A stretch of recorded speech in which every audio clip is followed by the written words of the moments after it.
Ito muna. Itong pamparsa. 4 lang. Itong arena, magkano? Iskan natin. Ayan. 12. Kaya ang nagastos ko lang ngayon, 17.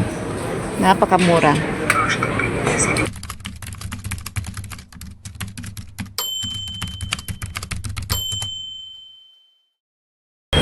Ayan, punta tayo sa groceryhan. Tingnan nyo yung mga tao dyan. Ano yan dyan? Ayan, paalis na yung yung tram. Tinakpan ko yung bumpunan ko. Bumpunan na naman, parang baby. Malamig, pero hindi nakasarado yung zipper ng jacket ko. Ayan. Yung ulo ko lang tinakpan ko kasi para hindi ako magkasakit. Mahirap magkasakit. Ayan. Tara sa groceryhan. Ayan o. Tara sa groceryhan. Tingnan natin kung magkano magagastos ulit natin. Ayan. Sos. Grabe.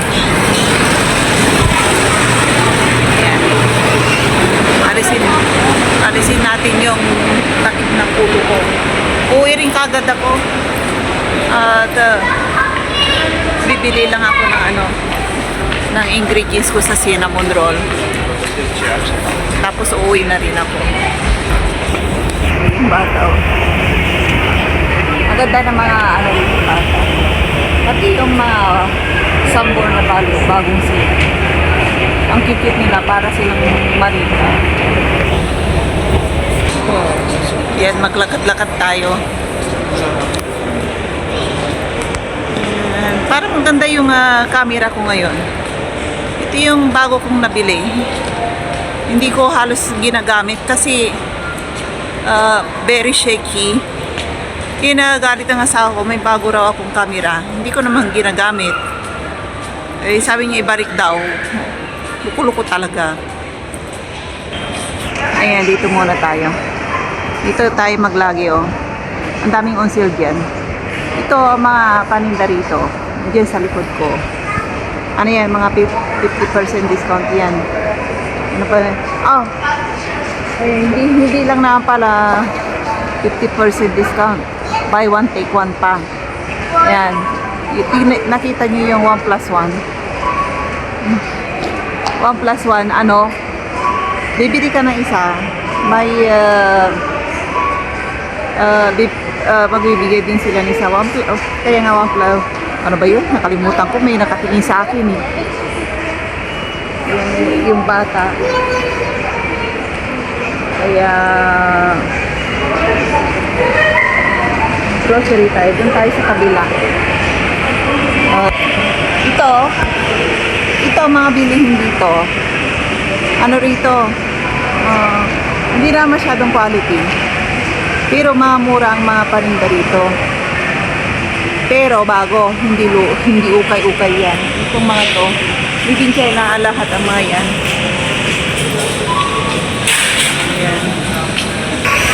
Ayan, dito muna tayo.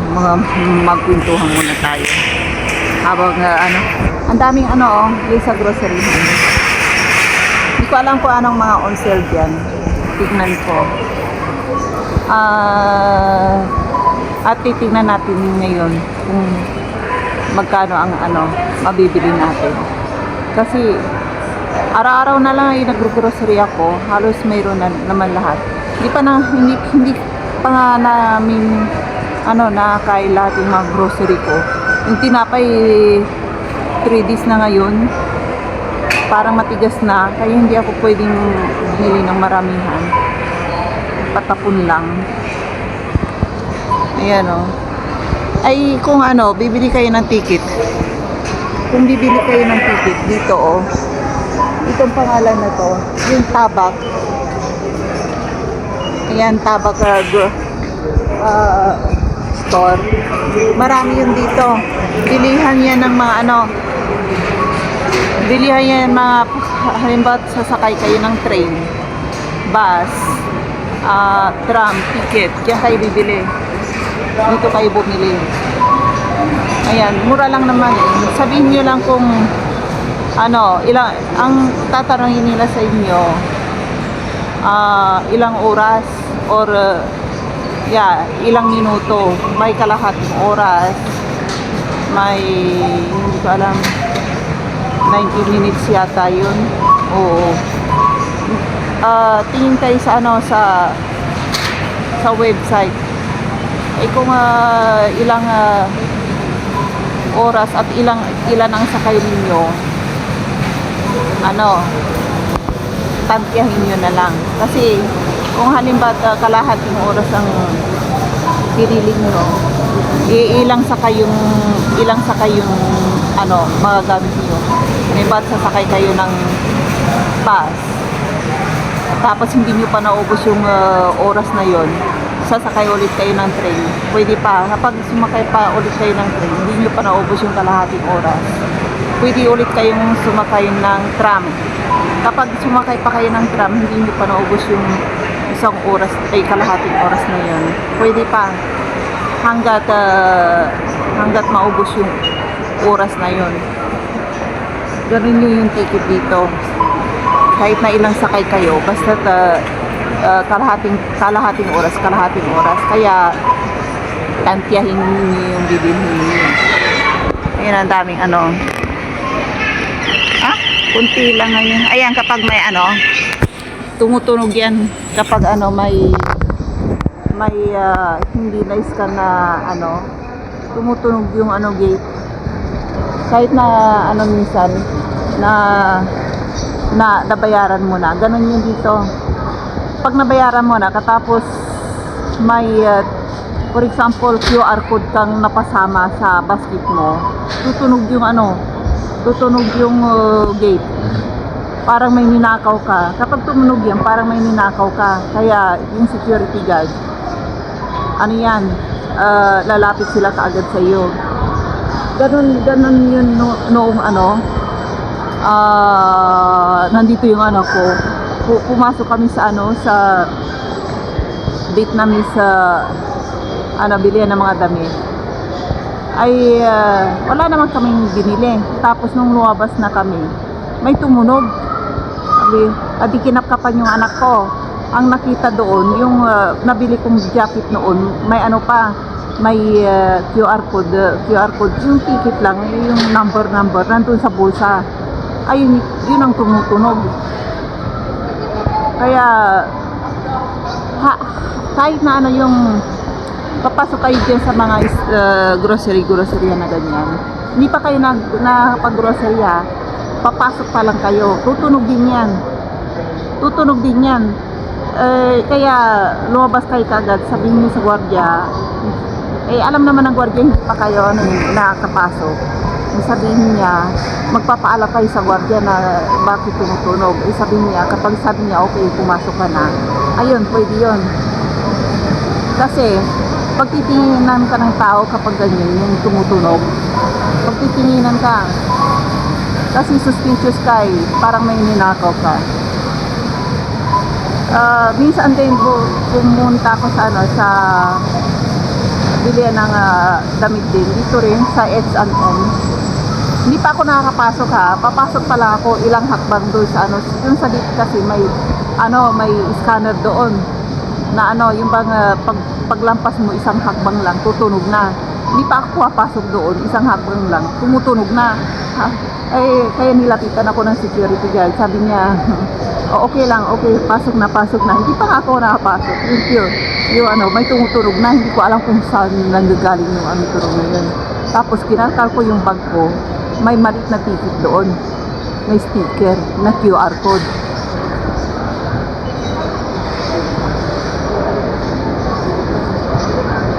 Kaya ganyan, kapag may halimbawa papasok pa lang kayo sa ano,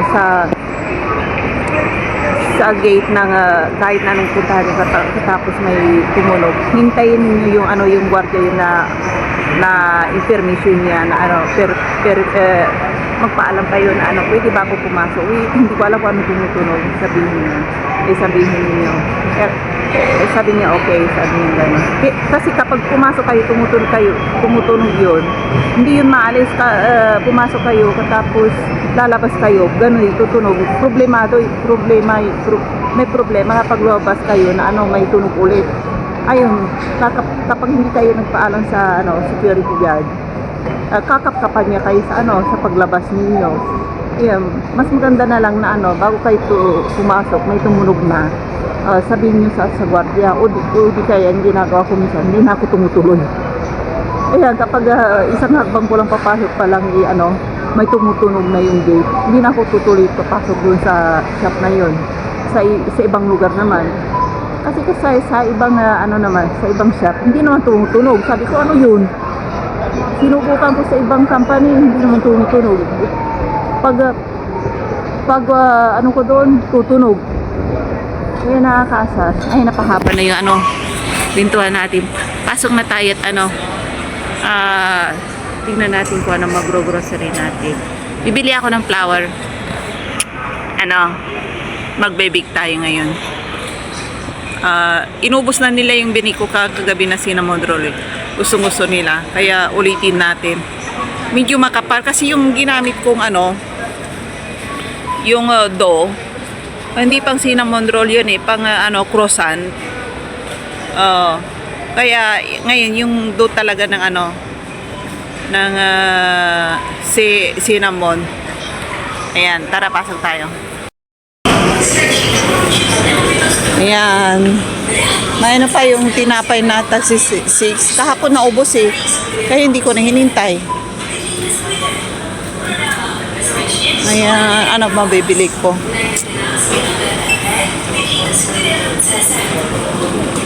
Tingin tayo. Itong talong na to ang mahal ng kilo, 1 kilo, 100. Kaya hinihintay ko mag-on-sale, hindi nag-on-sale kahit kailan. Tagal na. Magti 3 months na hindi pa nag-on-sale. Asar. Kasi naghihintay talaga ako yung gusto kong mga exotic vegetables. Katulad ng talong. Yan ang binibili ko. Kasi kung minsan nag-on-sale yan, 1 kilo, 30 lang. Ngayon, 100, triple ang presyo. Kaya pass muna ako dyan. Itong ano, ka-on-sale lang nitong patatas na to ngayon mahal ulit. Kaya hintayin ko ulit. Okay lang sa akin, hindi naman ako kumakain ng patatas Hindi ko favorite ang patatas kahit kailan nakainin. Yan, tingnan niyo yung mga tao. Kuha tayo ng plastic. Yan. Doon. Yung orchids na to, ang ganda nag-on-sale 114. Ayan, pag ano bibili ako. Gusto ko ng orchids Maganda kasi sa bahay. Kahit ilagay mo sa madilim na lugar, nabubuhay. Ayan, bili tayo ng arena.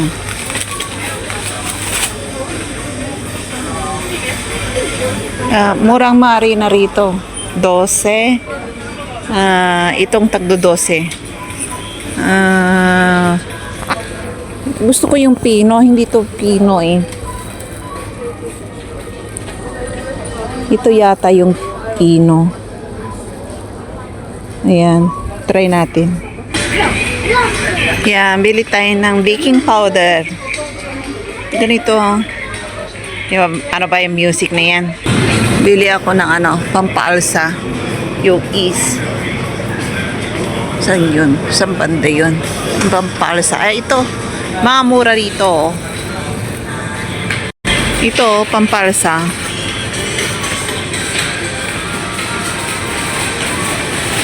Tingin tayo ng pasta.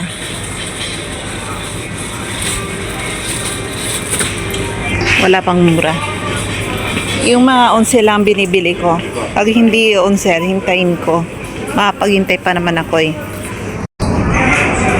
Wow, walang mga gulay. Sabi ko, itong repolyo to, pag bumili kayo, hindi nyo ito makain, hindi nyo ito magigisa, hindi nyo ito maihalo sa ano, sa nilagang baka or baboy. Napakatigas, parang plastic. Ayan o, parang yung sale na nila yan. Ano yan, ganyan yung mga repolyo rito.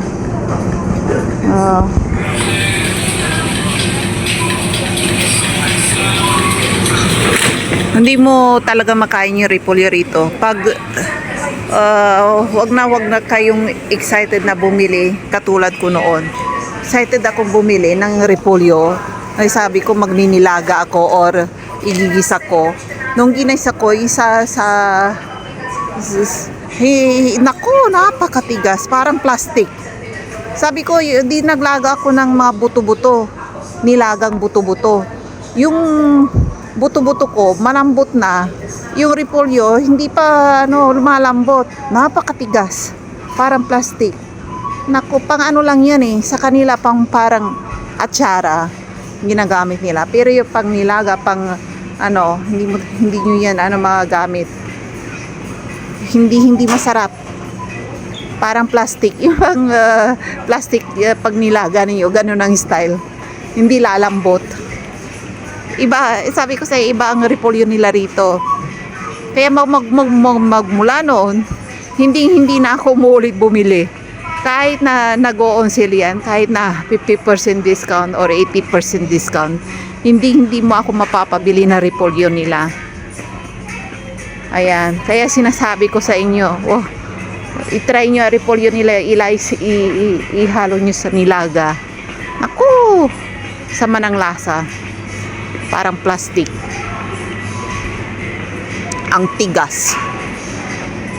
So, ang ihalo nyo, yung pang ito, pwede pa, mas masarap pa.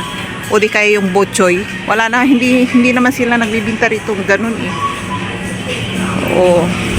Kaya kung minsan naglalaga ako, ang nilalagay ko yung parang pang salad. Yan ganito. Mga ganon. Yun ang nilalagay ko sa nilaga. Kaysa yung ano ba yun? Repolyo. Naku! O di ka ito nilalagay ko sa nilaga ko. Okay lang. Huwag mo haluan ng repolyo. Masisira yung nilaga mo. Durug-durug na nga yung buto-buto ko eh. Hindi pa lumalambot yung repolyo ko. Tinapon ko na lang. Kaya magmula noon, natuto na ako. Hindi na ako bumili. Tingnan natin yung ano ba yun? Anong on sale dito? Donuts. Paborito ng anak ko. Marunong din ako mag-donuts. Kaso nga lang, sayang ang mantika. Pwede kong pang-business. Maraming bibili. Pagkatapos kong maubos yung 1 litrong mantika, hindi ko na alam kung anong gagawin ko na. Tinatapon ko na lang. Kaya hindi na ako nagdo-donuts. Bili na lang ako. Bayad na tayo. Ito. Hintayin natin ang daming tao doon sa kabila Dito, yung sa kabila doon, kaya walang nagbabayad kasi sa mga my card lang. Doon pwedeng pumila at magbayad. Pero dito sa kabila, cash. Cash dito.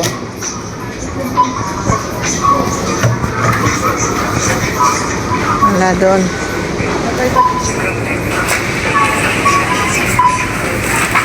Yan, doon tayo dito tayo. At bayaran natin yung English natin para maintindihan ninyo. Ito muna. Itong pampalsa. 4 lang. Itong arena, magkano? Scan natin. Ayan. 12. Kaya ang nagastos ko lang ngayon, 17. Napakamura. Magbayad tayo, 17. Ayan. Kailangan nyo ng pera. Bunot tayo ng pera.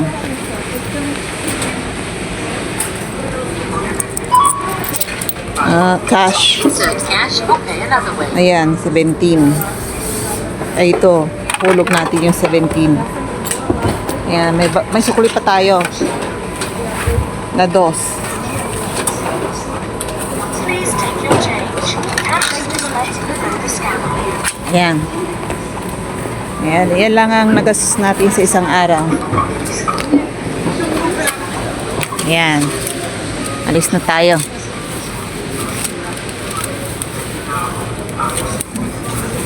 Please take your items. Ayan. Labas tayo. Ayan, nakalabas na rin tayo. Uwi na tayo. Ouch!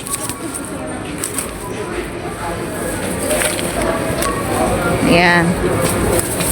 At uwi na tayo.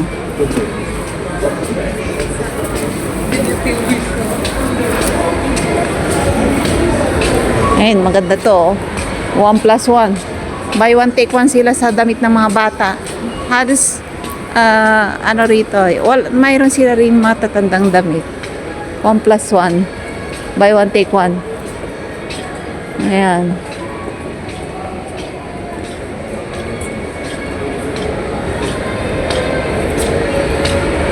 Yan. Kita ninyo. Mura. Mura ang mga paninda rito. Kasi ang mga product dyan, made in China. Yun, yung Sportissimo. Ano yan, mga branded ang mga binibinta dyan. Medyo mahal dyan. Kaso nga lang, kapag binibinta nila 3,000, 4,000, mga ganyan. Magkano na yan sa pera natin? Mga 15 mil na. Kasi mas taas ang palitan ng mababa yung palitan ng piso ngayon eh. Kaya yan. Kapag pinalit mo yung pera ng taga-check dito, ang laki ng palit.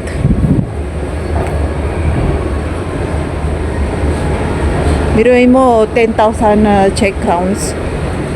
Halos 30 mil ang palit, triple. Dati doble lang ang palit ng peso eh. Ngayon naging triple na. Kaya yung mga Pilipinong pupunta rito na magtutor lang, nako, mamumulobi kayo sa palitan ng pera rito. May 30 mil kayo rito, ay may 30,000 peso kayo, magiging 10,000 na lang yan. Eh kung minsan, yung palitan ng pera, mas mababa pa ang bili nila or mataas.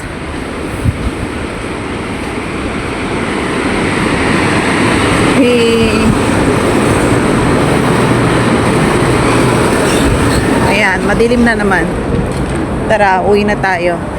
Naging pula na ang camera ko. Kung minsan blue. Ayan. Pag nakita niyo ako sa camera, pulang-pula ako.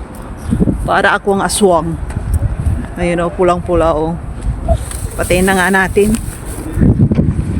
Hindi na pala pulang-pula maganda. Doon lang sa pag nakatutok sa ilaw. Kasi yung ilaw ay pulang-pula. Yung street light. Yan o. Ayan. Ayan. Tara, uwi na tayo.